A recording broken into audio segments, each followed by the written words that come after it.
स्वागत है आप सबको हमारे चैनल आध्यात्मिक रहस्य में। हमारे साथ इस रामायण की यात्रा में जुड़ने के लिए बहुत बहुत धन्यवाद।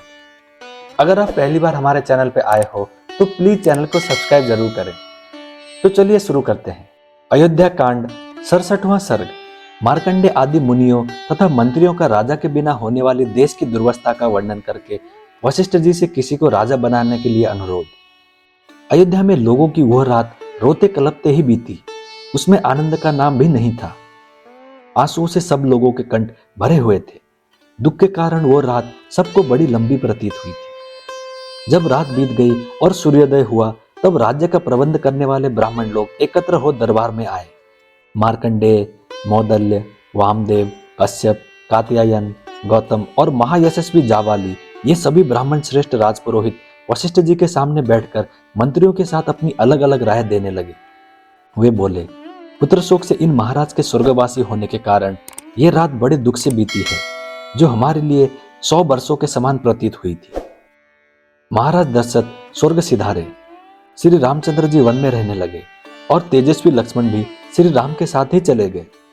शत्रुओं को संताप देने वाले दोनों भाई भरत और शत्रुघ्न कई देश के रमणीय राजगृह में नाना के घर में निवास करते हैं। इक्ष्वाकु वंशी राजकुमारों में से किसी को आज ही यहाँ का राजा बनाया जाए, क्योंकि राजा के बिना हमारे इस राज्य का नाश हो जाएगा। जहां कोई राजा नहीं होता, ऐसे जनपद में विद्युत मालाओं से अलंकृत महान गर्जन करने वाला मेघ पृथ्वी पर दिव्य जल की वर्षा नहीं करता है। जिस जनपद में कोई राजा नहीं, वहां के खेतों में मुट्ठी के मुट्ठी बीज नहीं बिखरे जाते। राजा से रहित देश में पुत्र पिता और स्त्री पति के वश में नहीं रहती। राजहीन देश में धन अपना नहीं होता है। बिना राजा के राज्य में पत्नी भी अपनी नहीं रह पाती है। राजा रहित देश में ये महान भय बना रहता है।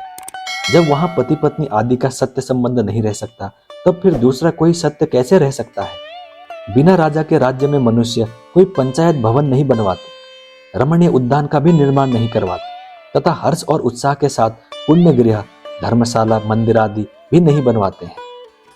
जहां कोई राजा नहीं, उस जनपद में स्वभावतः यज्ञ करने वाले द्विज और कठोर व्रत का पालन करने वाले जितेंद्र ब्राह्मण उन बड़े बड़े यज्ञों का अनुष्ठान नहीं करते, जिनमें सभी ऋत्विज और सभी यजमान होते हैं। राजा रहित जनपद में कदाचित महायज्ञों का आरंभ हो भी तो उनमें धन संपन्न ब्राह्मण भी ऋत्विजों को पर्याप्त दक्षिणा नहीं देते। उन्हें भय रहता है कि लोग हमें धनी समझकर लूट न ले।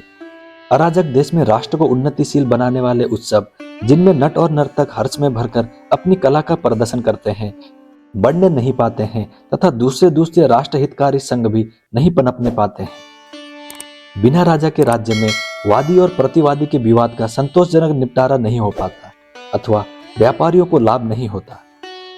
कथा सुनने की इच्छा वाले लोग कथावाचक पौराणिकों की कथाओं से प्रसन्न नहीं होते।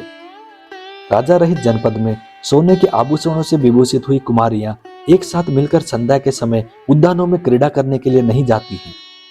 बिना राजा के राज्य में धनी लोग सुरक्षित नहीं रह पाते तथा कृषि और गौरक्षा से जीवन निर्वाह करने वाले वैश्य भी दरवाजा खोलकर नहीं सो पाते हैं।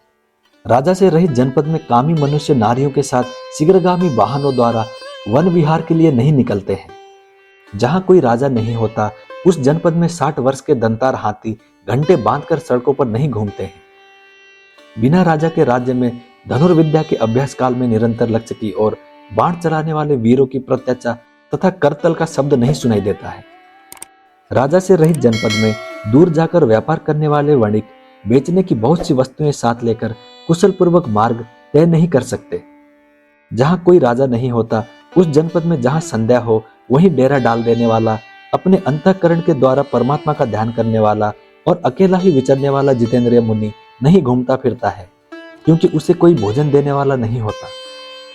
अराजक देश में लोगों को अप्राप्त वस्तु की प्राप्ति और प्राप्त वस्तु की रक्षा नहीं हो पाती। राजा के न रहने पर सेना भी युद्ध में शत्रुओं का सामना नहीं करती। बिना राजा के राज्य में लोग वस्त्राभूषणों से विभूषित हो हृष्ट पुष्ट उत्तम घोड़ों तथा रथों द्वारा सहसा यात्रा नहीं करते हैं, क्योंकि उन्हें लुटेरों का भय बना रहता है। राजा से रहित राज्य में शास्त्रों के विशिष्ट विद्वान मनुष्य वनों और उपवनों में शास्त्रों की व्याख्या करते हुए नहीं ठहर पाते हैं। जहां अराजकता फैल जाती है, उस जनपद में मन को वश में रखने वाले लोग देवताओं की पूजा के लिए फूल, मिठाई और दक्षिणा की व्यवस्था नहीं करते हैं। जिस जनपद में कोई राजा नहीं होता है, वहां चंदन और अगुर का लेप लगाए हुए राजकुमार वसंत ऋतु के खिले हुए वृक्षों की भांति शोभा नहीं पाते हैं। जैसे जल के बिना नदियां, घास के बिना वन और ग्वालों के बिना गांवों की शोभा नहीं होती, उसी प्रकार राजा के बिना राज्य शोभा नहीं पाता है। जैसे ध्वज रथ का ज्ञान कराता है और धूम अग्नि का बोधक होता है, उसी प्रकार राजकाज देखने वाले हम लोगों के अधिकार को प्रकाशित करने वाले जो महाराज थे, वे यहाँ से देवलोक को चले गए। राजा के न रहने पर राज्य में किसी भी मनुष्य की कोई भी वस्तु अपनी नहीं रह जाती। जैसे मत्स्य एक दूसरे को खा जाते हैं, उसी प्रकार अराजक देश के लोग सदा एक दूसरे को खाते, लूटते, खसोड़ते रहते हैं। जो वेद शास्त्रों की तथा अपनी अपनी जाति के लिए नियत वर्णाश्रम की मर्यादा को भंग करने वाले नास्तिक मनुष्य पहले राजदंड से पीड़ित होकर दबे रहते थे, वे भी अब राजा के न रहने से निशंक होकर अपना प्रभुत्व प्रकट करेंगे। जैसे दृष्टि सदा ही शरीर के हित में प्रवृत्त रहती है, उसी प्रकार राजा राज्य के भीतर सत्य और धर्म का प्रवर्तक होता है। राजा ही सत्य और धर्म है, राजा ही कुलवानों का कुल है, राजा ही माता और पिता है तथा राजा ही मनुष्यों का हित करने वाला है। राजा अपने महान चरित्र के द्वारा यम, कुबेर, इंद्र और महाबली वरुण से भी बढ़ जाते हैं। यमराज केवल दंड देते हैं, कुबेर केवल धन देते हैं, इंद्र केवल पालन करते हैं और वरुण केवल सदाचार में नियंत्रित करते हैं। परंतु एक श्रेष्ठ राजा में ये चारों गुण मौजूद होते हैं, अतः वह इनसे बढ़ जाता है। यदि संसार में भले बुरे का विभाग करने वाला राजा ना हो, तो ये सारा जगत अंधकार से आच्छादन सा हो जाए, कुछ भी सूझ न पड़े। वशिष्ठ जी, जैसे उमड़ता हुआ समुद्र अपनी तटभूमि तक पहुंचकर उससे आगे नहीं बढ़ता, उसी प्रकार हम सब लोग महाराज के जीवन काल में भी केवल आपकी ही बात का उल्लंघन नहीं करते थे।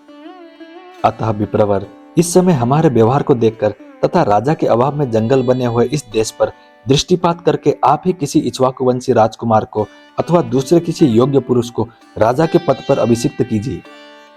इस प्रकार श्री वाल्मीकि निर्मित आर्ष रामायण आदि काव्य के अयोध्या कांड में 67वां सर्ग पूरा हुआ। मैं उम्मीद करता हूँ श्री राम जी आपकी सारी मनोकामनाएं पूरी करें। जय श्री राम, जय हनुमान। अब मिलते हैं अगली वीडियो में।